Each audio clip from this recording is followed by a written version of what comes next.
Episode 2 of the SmoothTalk Podcast. It's your boy, Tony Smoothside, and I got an exciting one for you. So this time, the second episode, the question is, can your significant other have friends of the opposite sex?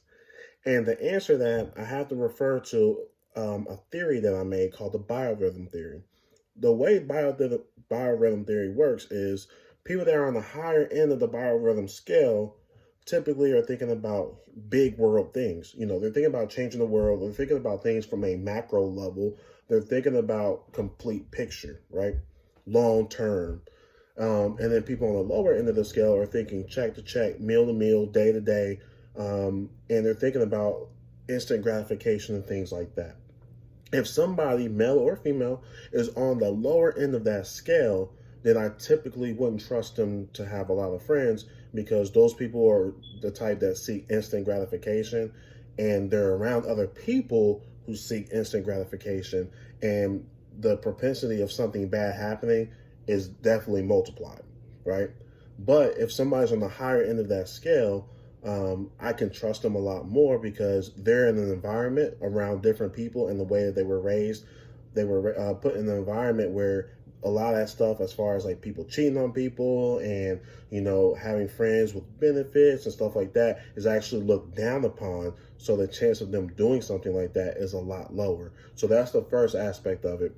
The second aspect of it is this person somebody who came before or came after the relationship, and have they ever had relationships with each other? That's something else that comes into play. And this is going to sound like I'm talking in reverse, and it might not make sense for some, but I got to break it down for you.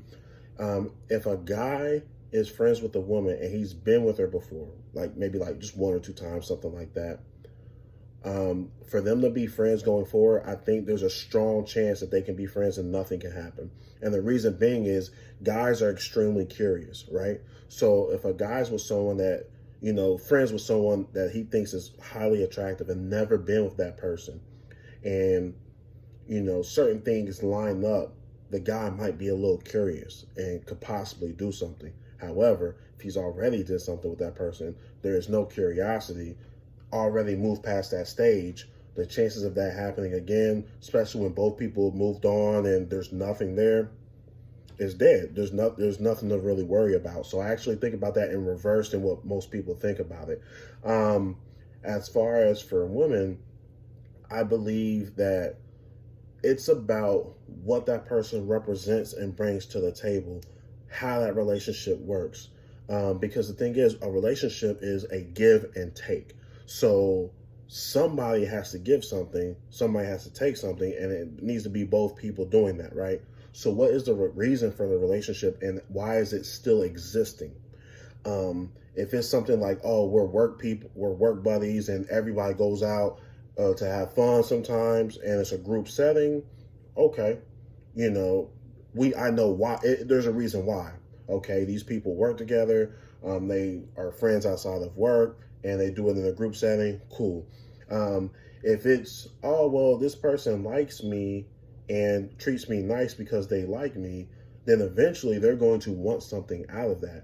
So when it comes to a friendship, I want to know, why is there the friendship, and what's being given and what's being taken in that relationship, and that will help me determine how I feel about that. And I think that goes for male and female as well. But there has to be real reasonings. And also, if you're truly friends with that person, then they should be able to meet your significant other. And I'm not saying that always fixes everything, and I'm not saying that it always makes it so there's nothing to worry about. However, it should lower the chance of something bad happening, especially if they're on the higher end of the biorhythm.